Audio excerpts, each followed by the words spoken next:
Good afternoon. Good afternoon. My name is Dr. Jennifer Lee Disney, and I'm honored to be here today interviewing Margie Mitchell, Yes. a member of the South Carolina Mother of the Year Award Selection Committee, Yes. as well as the daughter of the 2003 South Carolina Mother of the Year Award winner, Miss Margie Mitchell. Yes. So Margie, thank you so much for being here with us today. Thank you for having me. We're going to ask you a series of questions because we want to hear you talk about your mom and talk about your mom's life history, life experience, the impact that she had on you and on everyone to be able to get this kind of award. Yes. So let's just start with, why don't you tell us when and where your mother was born and raised? My mother was born 1928 in Jasper County and born in a very small town called Pineland.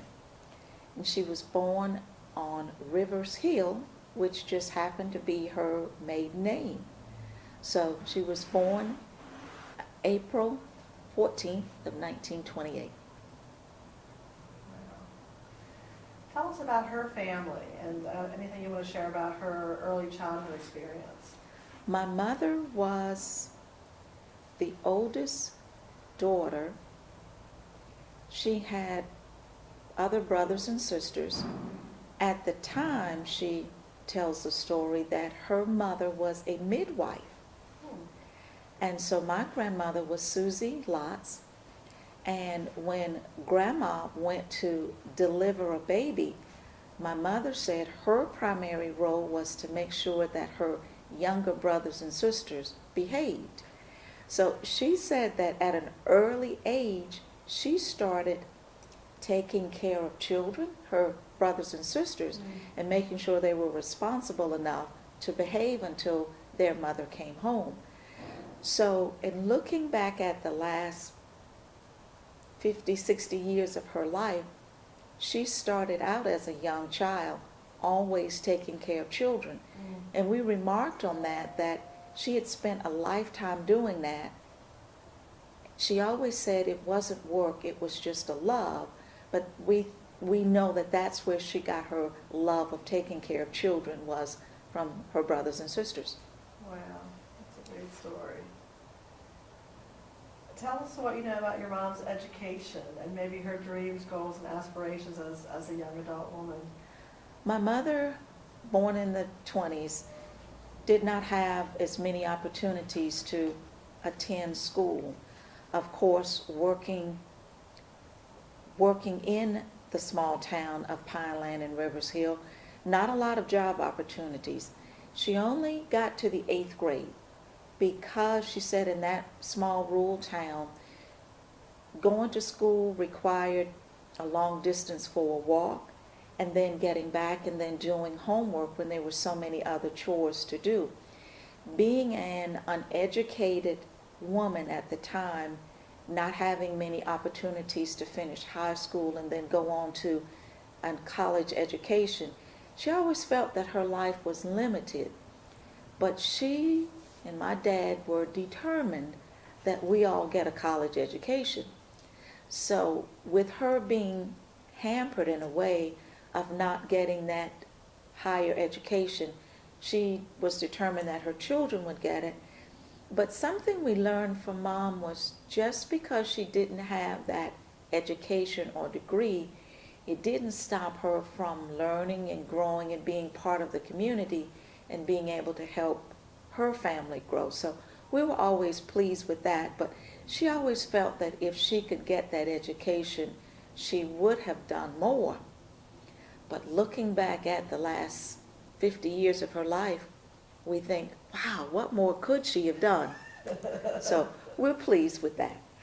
Why don't you tell us a little bit about some of the activities, some of the many things your mom was involved in, inside the home, outside the home, in the community, with the church, any and all activities she was involved in? Well, I like to boil it down to the 3 C's for my mother. She loved to cook. She was a big factor in the community, and she loved her church. So the first 3 of cooking, first one of the C's for cooking, My mother prided herself on being the best cook in Beaufort County. We agreed. But what she would do is she would pride herself on making a big pot of stew, a big pot of chicken, and what she would do is she would feed the family, but then she would feed the neighborhood. And you always had a group of people in the neighborhood that were less fortunate than you.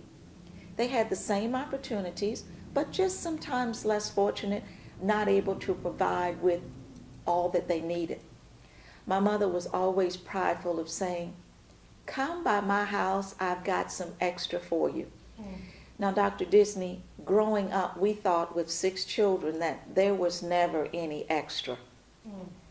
But my mother always seemed to have extra for the person that was out of a home, out of a job. She always had an extra plate for them. Sometimes we thought there sure was a lot of ham on that roast or the ham, because she sliced enough for the family, sliced enough for the neighbors, and continued to give and give. So when we think about that her cooking skills were enough to make sure that we were provided for, but also outside in the community. So still with the second one, for community, my mother wanted to make sure that the children were provided for. And with my mother having her daycare center for 50 years, Whoa. she had Mitchell's Daycare. So remember, she always took care of her brothers and sisters. So growing up, and her first professional job was taking care of more children. So for community, my mother always felt it was important that the children be taken care of. So with her daycare center, one thing she would do was on a Friday afternoon, parents would come to pick up their children, and it would be a football game that evening, and the parents would maybe want to attend the football game. So my mother would say, "Well, no need to take the child home and bring them back. Just let them stay." So we lived not far from Robert Small's high school. So my mother kept children that were always, their parents were teachers, a lot of educators. So my mother would ask the parents to just let them stay. Now mindful, there were 6 of us. And if 2 stayed overnight, then that would be 8. And it was always, she would provide them with a meal and provide them with all the love and the attention. And at the end of the day, the parents would come back after a football game at 10 o'clock at night. And my mother would meet them at the door, and she would say, "Surely you're not going to get that child out of the bed. Come back again in the morning." Oh my goodness. So we had 2 bedrooms in the house, and one was called the girls' bedroom and one was called the boys' bedroom. And so we would make it fun because there were not enough beds, but we would have tents on the floor. We would have sleepovers in the living room, whatever it took. And it was always amazing that on Saturday morning we would wake up around a breakfast table of 6, and there would be 10 people around the table. My father would just look up and he'd say to my mother, "You got somebody else's kids for the night, didn't you?" And my mother said, "Yes, they needed my love." So she always felt that for the community she had to help out. There was no need to take the child out of a loving home, she called it, and taking them somewhere else. So for the community and for her children, she always felt that she had to do even more. Just another short story. My father was in law enforcement. My father had to do his job. One day my father came home on a Saturday and he said he had experienced an incident where he had to arrest someone, and the neighbor's child was there. So they had to take the child then to custody. Well, my mother was upset. She said to my dad, "Why didn't you just put him in the front seat of the sheriff's patrol car and bring them home to me?" My dad explained to her that it was his job to take the child to a well-loving, protective home while he arrested the bad guy. My mother never understood it. So she went to the home of the protective custody and to pick up the child, she said, because the child needs to be in a loving home. So church for community and children, my mother always combined those two together. So, Wow. and the third one, C, is church. My mother attended Wesley United Methodist Church in Beaufort for a number of years, all of her life, and that's where we were raised and baptized. My mother felt that the single most important day was church on a Sunday. We would have all sorts of excuses at 8, 9, and 10 years old as to why we couldn't go to church on Sunday. And my mother would just look at us and she'd go, 10 o'clock Sunday morning, you need to be in church. So on Saturday, my mother would start preparing for church on Sunday. She prepared the altar for communion. So it was the whole week making sure that those white linen cloths were starched and crisp. They had to be perfect because it represented her church. But on Saturday, she would start her Sunday meal. On Saturday afternoon, you had to make sure you had your outfit laid out. And at 9 o'clock on Sunday morning, did I say church started at 10? At 9 o'clock Sunday morning, my mother would say, it's time. My dad would say to her in a real casual voice with the cup of coffee, he'd say, dear, it's only 9 o'clock and church doesn't start until 10. My mother's answer always would be, I don't want to be late. Church from our house to church, it took, waving at a few neighbors down the street, it would take about 4 minutes. But my mom always said at 9 o'clock, I don't want to be late. So at 9:15, we were in the car. If you weren't in the car, you would just have to walk. But she always said that we'd gone through the whole week with so many blessings. You know, you look back at it, you would think, what blessings? We went to school, we played outside, we had a safe environment, we went to the beach on a Saturday. She said Sunday, 10 o'clock, we needed to be in church serving the Lord. So my mother was a strict advocate of going to church. At Wesley United Methodist Church, my mother was always concerned that there were always educators there. My principals, all of my teachers, we were in the community that it was a prominent place for African American families to go to church. So at Wesley Church, there were PhD candidates there, masters, bachelors, all types of degrees. My mother always shared with us in that quiet Saturday afternoon moment, she always said that she wished she had an education. So she decided that she needed a title. Motherhood was good, but she needed a title. So, as always in the church, we had a fundraiser. And the fundraiser was to raise enough money that would all go back to the church. And whoever was the winner would be crowned Miss Wesley. Well, my mother decided, she said to me, Margie, I'm going to win that title this year. She said, I'm going to ask for some donations, but I'm going to win that title. I said, Mom, is it that important? She said, it's that important to me. So she saved a little bit. She didn't make a lot, but she saved a little bit as always. So she saved a little bit. And the first, I remember it was back in the 80s. The contest came up. And my mother and I sat on the bed and we counted all of the money up. And she said, do you think that's going to be enough? She said, Miss Henrietta said she was going to win, but I think I'm going to outbeat her. So we counted it up. And then she said, think I'll put $20 more in there. So on that day, the results were read, and Miss Wesley was Margie Rivers Mitchell. Oh. She stood up and she said, "Me?" As if she were surprised. And then she walked up, but we'd already practiced the day before how she was going to wave. We talked about the Queen and how the Queen waves.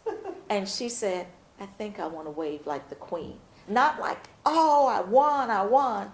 She said she would just walk up there and go. So my mother won the title. And then it was the next year, the contest went on because there was another fundraiser.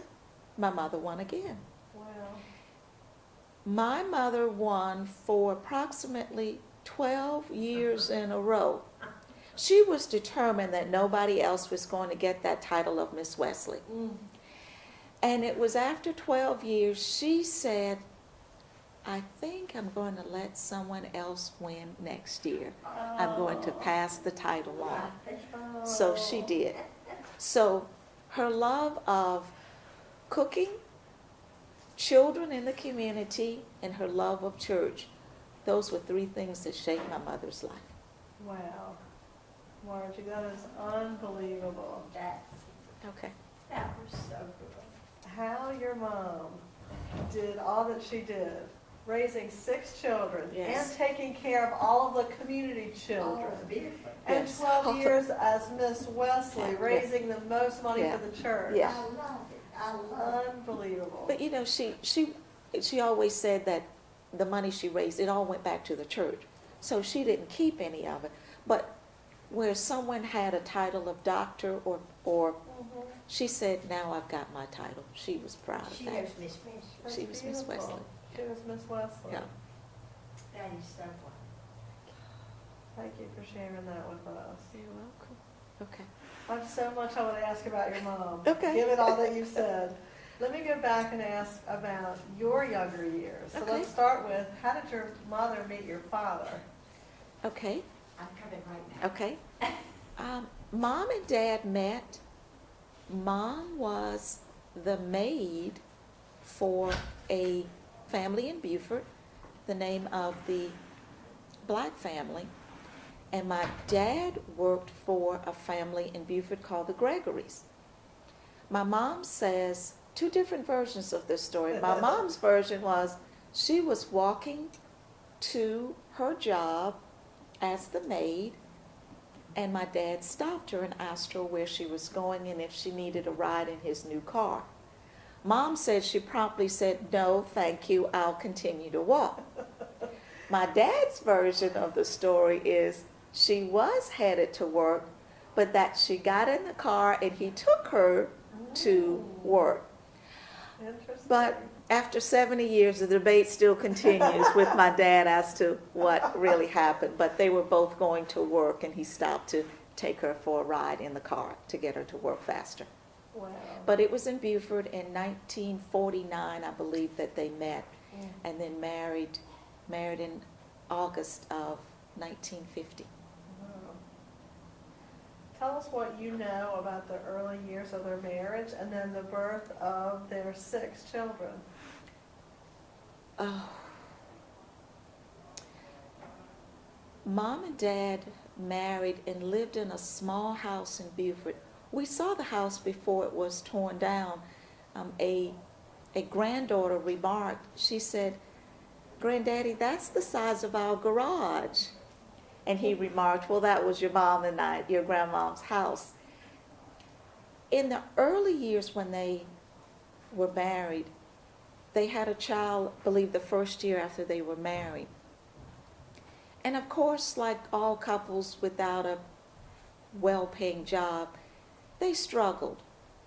And the second child came 2 years later. But what Mom and Dad told me was, it was doing the second child, they said that they wanted to buy a house. And Dad had inquired about buying a house. And of course, being credit worthy in the 50s was still tough. But he and Mom said they decided that they were going to buy a house. And it was a house where we still own now, and it's on Baggett Street, that he went to a lady who owned the property and inquired about the property. And she remarked to him that he couldn't afford it. And he said, okay. And he left. And he said he went back home to Mom, and he said they talked about it. And my mother always had, we call them sayings. She always had a remark back. And her saying was, if there's a will, there's a way. So she said they went back to the property owner. They had saved up enough money, and he said he went to her and said, I'm now ready to buy the property from you. We've got the money here. Before the banks and before all the in-house financing, he said he presented her with the money and said, I have enough to buy the property. And it was on that property on Baggett Street that my father still has the house. There was another phrase that my mother used. She told me, in the backyard, we buried something. And I said, what did you bury, Mom and Dad? And she said, we buried the word can't. C-A-N-T. We buried that word.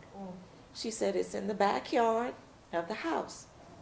She said, if ever you think that you can't do something, go in the backyard. That's where we buried can't. There's no such thing. Your father and I proved that years ago. When the lady told us we can't afford it, she said we did. So when you said, oh, I can't pass that math test, I don't have enough money, I can't go to college, she said, just look in the backyard. That's where we buried can't. That was unbelievably Okay, I cry a lot. beautiful. I think you and I had similar moms. I mean, I think that's the best lesson you can give your child, is that you bury the word can't. No such thing. No such thing. I She said, love so you that. can look at it every day. Just go back there and say, yep, it's buried there. Yeah, okay. All right, I won't cry anymore. I'm good. Well, now you got me crying, everybody in the room crying. This is wonderful. This is beautiful. Okay. There's already so much wisdom that you have shared that your mother is you're going to teach future generations of Winthrop University students who will go to the archives and see this interview and learn about your mother. My sisters will be appalled. Why are you crying, Margie? It's like, because it's Mom. Okay, I'm good. That's right, because she's your heart. She's my heart. Talk to us a little bit about what motherhood meant to your mother.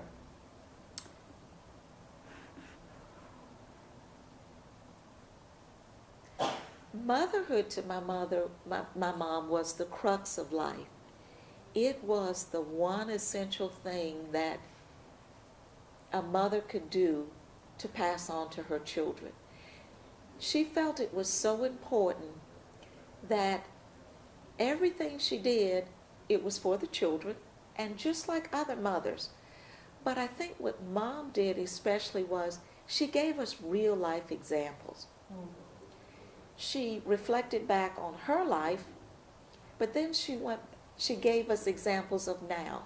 And so for her, motherhood was that one thing she could pass down to her children that would help us learn and grow. Sometimes I see mothers and they want to be their friends for their children. And I think that's great. But I think motherhood comes with a stronger responsibility that you have to ensure that your child has enough wisdom, knowledge, so that when they are going out in the community, that they are able to be that carbon copy of their mother. And when your mother sets a good example, you don't want to do anything to tarnish that reputation.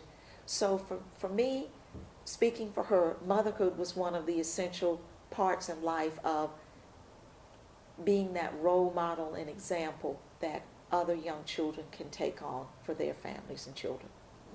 It's beautiful.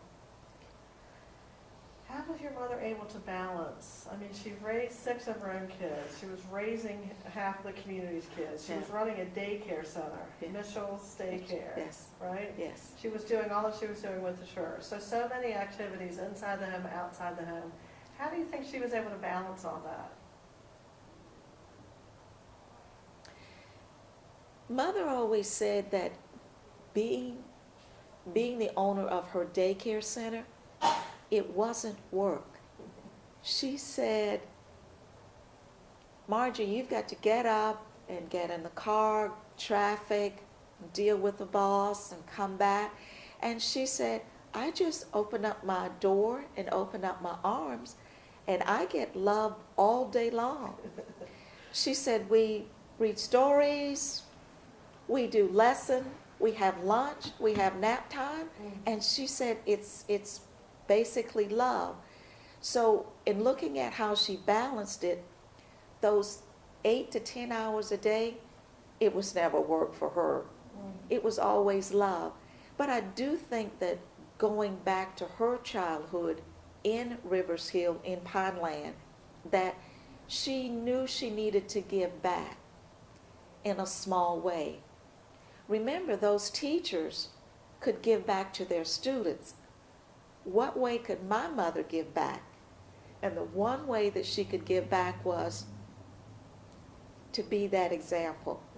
So when she went out in the community and cooked for the locals, she was giving back.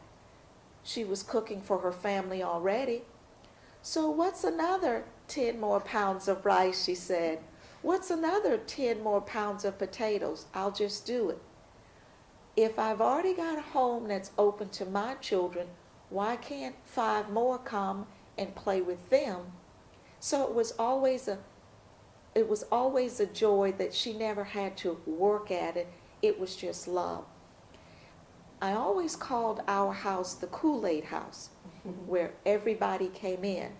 So balancing her job, the community, the church, it was just one big extension of a home that was open, a heart that was full of love, and just the desire to always being willing to give back. And I feel that for her children, we've got that sense of community and dedication that we need to volunteer and give back. But again, she said, for 50 years, she said, I never worked a day. I just always opened up my door and my hearts, and I just had children that love on me all day long. That's no work in that, Margie. She sounds like the most generous person in the world with the biggest heart, We felt she was. who just loved and cared We felt she was, for yes. her own and everyone's children. Yes, yes, we felt that way. Why don't you tell us about her children, you and your siblings, and tell us some of what you all are doing, so we kind of see that legacy and that model of your mom living on in terms of your work, your volunteerism, anything you want to share. Okay. Well, there were 6 children, 5 girls, 1 boy, and the girls, we were all 2 years apart. My brother came 7 years later. Tony, my dad, said that he had to have a boy to carry on the name. One thing is with the family was that we were all college educated. Remember, my mother said that was our job. She buried Cain in the backyard, so our job was to get an education. So we all got that college education. One thing that we're all proud of was that we want to make sure that my nieces and nephews still get that same opportunity to make sure that they're able to go to school, go to college. For volunteer work, one sister she's worked at Paris Island for about 30 years. The second sister, Mary, she's been a teacher for 40 years. She says she's going to retire, but she loves grading papers. The third sister, Vi, she works in retail, and she's been doing so for about 30 years. The fourth sister, Jackie, she works at the state, at the Department of Human Services. And me, I've been in banking for 30 years. And my brother, Tony, he is a personal photographer, video in the city of Atlanta. And he has been in his private business for about 10 years. Wow. We all work, have a profession, but we all make sure that we volunteer. One thing that I love to do is that I'm a member of Union United Methodist Church. I did not pick up that trait of being a good cook like my mother. So I had to make sure that I had something else as a resemblance for my mother. So I love to crochet. So I started 30 years ago. So I crochet hats and scarves, and I've done several hats and scarves for the Oliver Gospel Mission, for Epworth's Children's Home. I've made hats and scarves and blankets for the children, the grandchildren, now the great-grands, my grandnieces and nephews. It was after my sister told me that the dog did not need another blanket that I had to find another project. Well, I decided that I started making candle holders. So I'm making those for some of the nursing homes around the Columbia area. So community service is good. The other sisters and brother, we all do our part for volunteerism because we know that being dedicated and being recognized out in the community is as important as Mom making sure that the altar at Wesley Church was perfect on Sunday morning. So taking that pride with us for whatever we do for volunteering work helps us all. Your mom and dad must be so proud of their 6 children and all the grands and great-grands, for all the success and all that you guys have done to carry on their legacy, their commitment to education and community and volunteerism and children and church. Yes, church is important. Wow. What did it mean to your mother, and what did it mean to your family when your mother was named the South Carolina Mother of the Year in 2003? January 1st, 2003, there was a message on my answering machine. It said, "Margie Mitchell, this is Peggy Kinney. I'm a representative with South Carolina Mother of the Year. Your mother has just been selected as the 2003 South Carolina Mother of the Year. We just spoke to your mother. I don't think she believed me. So Margie, if you would call me back and call your mother because we have a lot of activities planned." Well, I called my mother and I said, "Mom, did a Miss Peggy Kinney call you?" She said, "Yes, she did, Margie, and she said that I'd won the Mother of the Year." Margie, I've already got the title of Miss Wesley. I said, "Well, Mom, we were working on this for you to write your story down and collect it, and we submitted it, and you've been selected." And she said, "Do you think it's true?" I says, "I think it's true, Mom." She said, "What do we do now?" I said, "Well, I think we're going to call her back and tell her that we are excited." And she said, "Margie, I am so nervous. Call her back and tell her thank you." So I called Peggy Kinney back, and I accepted on my mother's behalf. It was that day I called the family together. 4 of us live in Columbia, the brother that lived in Atlanta, and a sister that lived in Beaufort, South Carolina. So I needed to tell the family that Mom had been selected. I didn't want to call one without calling the other. So I said we were going to have a family meeting at 5 o'clock at my house. My brother would be on speaker, the sister would be on speaker, and I would announce it. Well, the anticipation was, "What is it, Margie? What is it?" I said, "Mom's fine, Dad's fine, we've just got an announcement." So we stood at my house, January 1st, and I made the announcement. Peggy Kinney had called. She said, "Margie, I am so nervous. Call her back and tell her thank you." So I called the family together. 4 of us live in Columbia, the brother that lived in Atlanta, and a sister that lived in Beaufort, South Carolina. So I needed to tell the family that Mom had been selected. I didn't want to call one without calling the other. So I said we were going to have a family meeting at 5 o'clock at my house. My brother would be on speaker, the sister would be on speaker, and I would announce it. Well, the anticipation was, "What is it, Margie? What is it?" I said, "Mom's fine, Dad's fine, we've just got an announcement." So we stood at my house, January 1st, and I made the announcement. Mom had been selected as 2003 South Carolina Mother of the Year. Well, there were 4 there, the brother-in-laws, 2 on each phone, and with 10 people standing around, the next word was silence. Nobody said anything. And then I said, guys, what do you think? And then they said, oh my gosh, what do we do now? So we called Mom back and we were excited. That was one of the most memorable days. Mm. It is now 2015, and the message that Peggy Kinney left on my answering machine, I still have it. Mm. That's beautiful. So we had to have an announcement.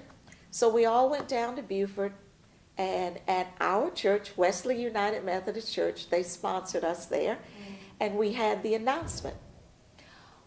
Well, when you're being honored in this way, you have to have the right outfit. Any woman knows that. And so my mother decided that she had to go shopping and find the right outfit and the right shoes. My dad, she said, just wear your blue suit, you'll be fine. We went that day, and the committee members, several committee members were there, and they read the proclamation that she'd been selected. My mother's never a woman of few words, hence the same for me. But it was at that day in January when she received the proclamation that she said, thank you. Nothing else, just thank you. Mm. But with the family and friends there, with the church members and other members of the community there were probably about 200 people there. Wow. We had the whole afternoon of celebration, well-wishers thanking her, and she said when we got home, this was a highlight. Mm. So it was a memorable day, and I do remember the pin that she received for South Carolina Mother of the Year. When she passed the next year in 2004, we thought, what will we do with this pin? And then we decided that surely she'll need to take it to heaven to show God that, look, I've got another title with me. So she did. That's beautiful.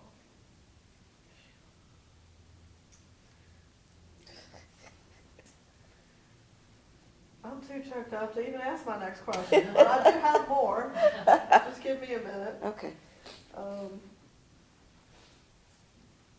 Do you remember anything else about that amazing year, 2003? Oh, Was there yeah. a tea at the governor's mansion? Like, tell us more about Gosh, yes. that wonderful year. It's hard to imagine that Okay. wonderful day Okay, could be yeah, topped. okay. All right. here we Anything go. else you want to share Yeah. about that year, the governor's mansion tea Okay. and all that stuff? We'd love to hear. 2003, we sent out the announcements, and Governor Mark Sanford, with Jenny Sanford, invited us for a tea. We had a limited number of people that we could invite. That was hard. But we went to the governor's mansion that day. Mom chose me to go to the luncheon with her. Just one person. So I went to the luncheon with her, and we sat there at the Palmetto Club. And she told me later she was much too nervous to eat. But it was after we left the Palmetto Club, we were escorted from the Palmetto Club to the governor's mansion, to the State House, where she would receive the proclamation from Governor Mark Sanford. And we were in the van, and we went under the tunnel, and we walked up, and we introduced ourselves, the receptionist there. She said, Margie Mitchell. And she said, Miss Mitchell, the governor is waiting for you. And it was at that point she turned to me and she said, Margie, today I'm important. I said, yes, ma'am, you are. She said, I have walked from the cotton fields of Pineland to the governor's office, and I don't have to wait. I said, that's because you're important. She says, yes, I'm important. So we went to the governor's office, and we met Governor Sanford, and she got the proclamation, and we all took a group photo, which was a highlight. While we were in awe of being in the governor's mansion, my father and Mark Sanford were talking about the property they owned in Beaufort County because he's there. And so they had that bit of a conversation. So after the tea, after the governor's mansion, we went to the governor's mansion for the tea, and it was there, committee members were there. We had family and friends there, and Jenny Sanford, governor's wife, invited us in, a lovely tea. What I remember about that day was so many well-wishers that it was at that point that they would recognize Mom for all of the achievements that she'd done. And at that point, we knew what an impact that she had made on so many other lives.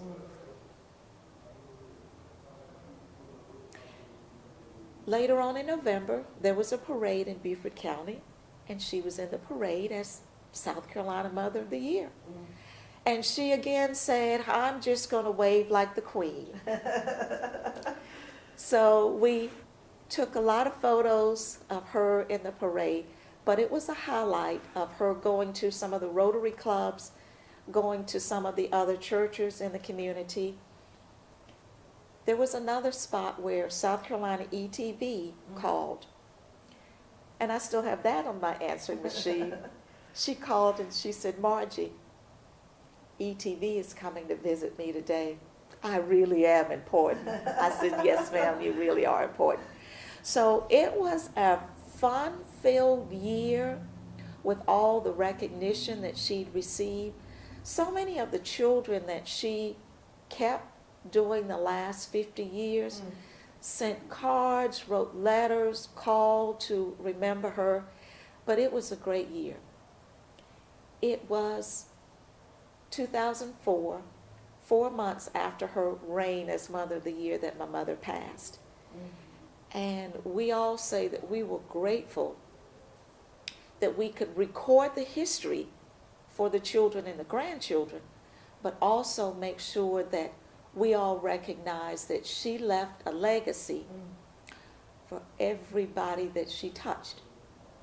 Another saying my mother used, and I've heard this somewhere before, and she, I'm sure, paraphrased it for someone else. She said, what you do for yourself will die with you. What you do for others will always live on. My mother's legacy continues to live on.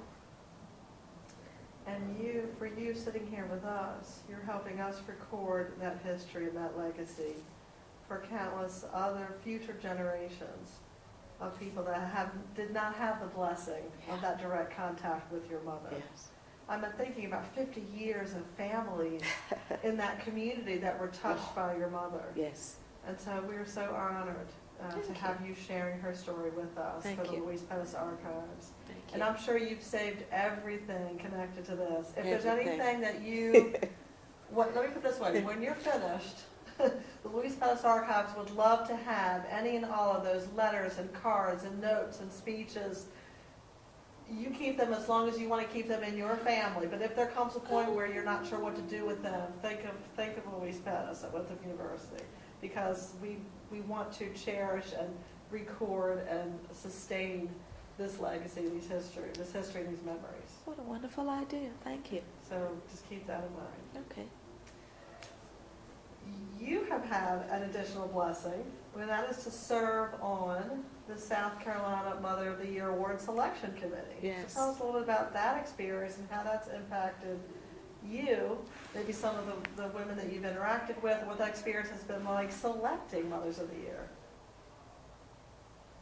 Whenever Janet Carter calls you, you never have an opportunity to say no.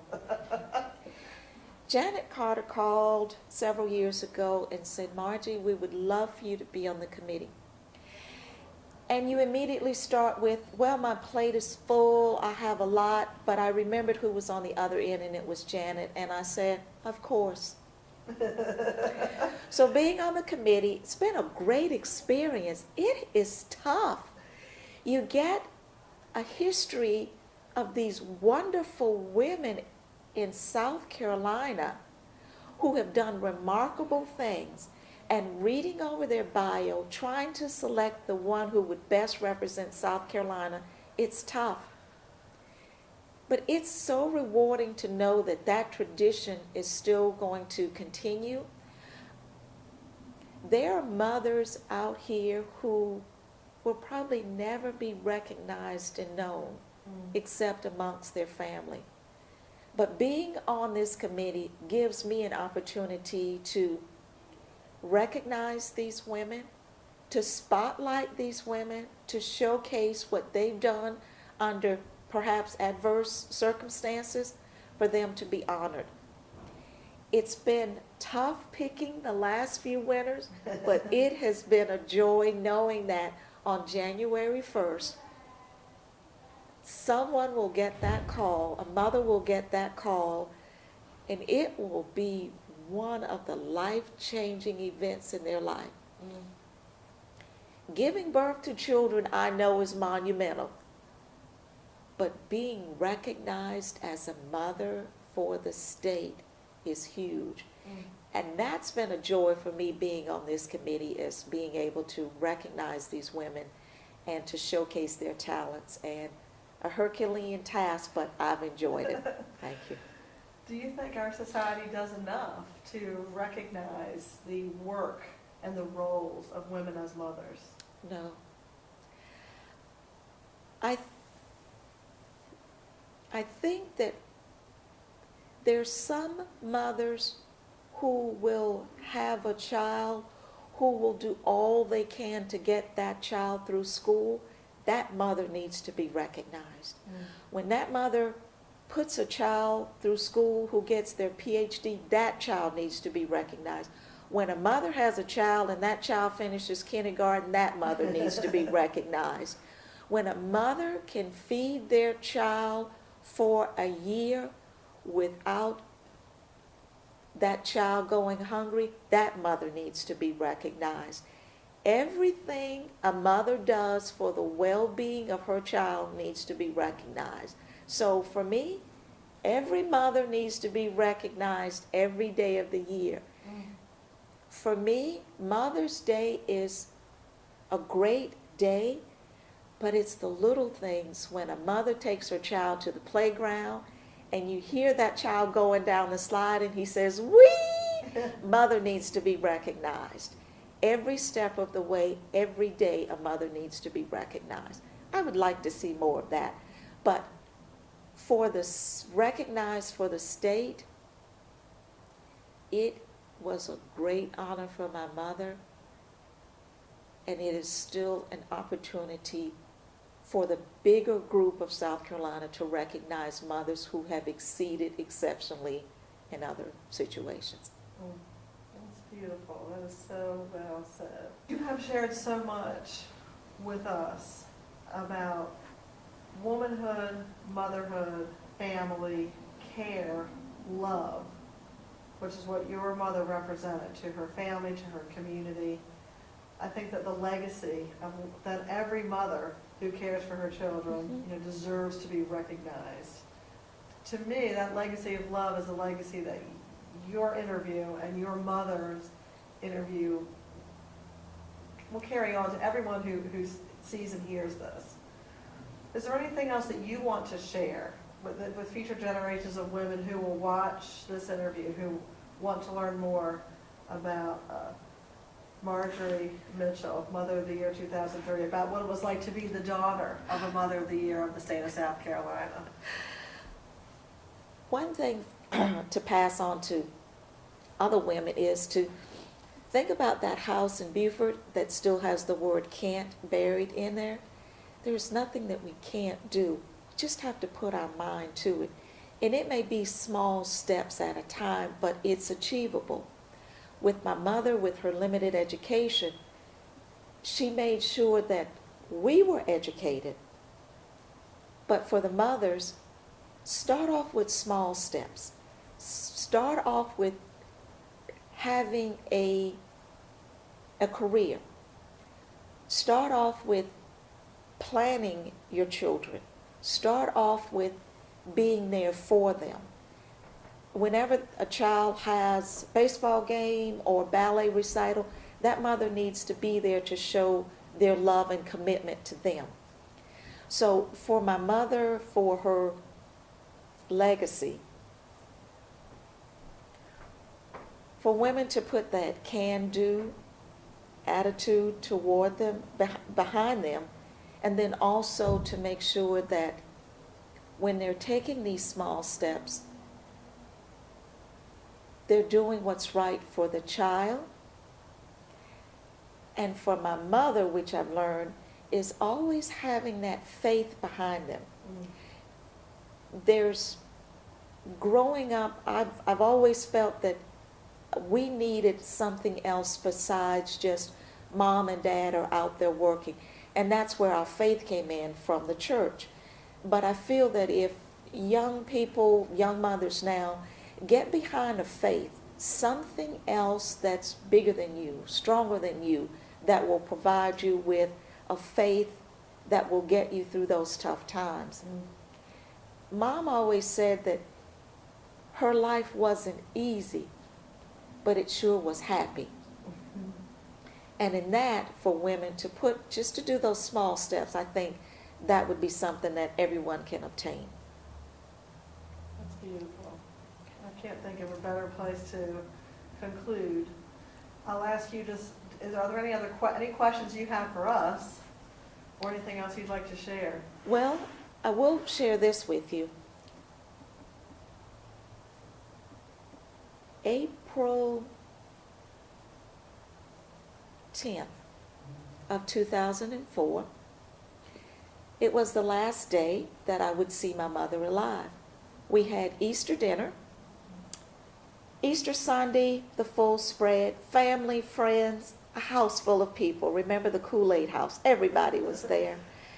And Mom never said the prayer. She never said the prayer. It was always someone else's job to say the prayer. She always said, I did the cooking, I want someone else to bless the food. Well, we did the blessing of the food, and Mom always wanted to count. She always wanted to know how many people were there. And you know, sometimes you'll have a dinner table with 14 people around there. Well, our dinner table was somewhere in the living room, somewhere in the dining room, somewhere. So she always wanted to do a count. So that Easter Sunday, we finished the prayer, and Mom said, we've got to count. Well, of course, she was always number one. For years, we always said, Mom, why can't I be number one? She said, because I'm the mother, I have to be number one. So we would do a count around for the total number of people that we had for dinner. So we did the count, and after that, Mom said, I want to say something. Now that was strange. We were ready to eat, to socialize. We were still standing there after the blessing, and Mom says, we're all holding hands. She said, I want you to look around the room. She says, as family, we hold hands. One day, the chain will be broken. And when that chain is broken, one person will step out of that chain, but I want you to all join hands and you stick together as a family.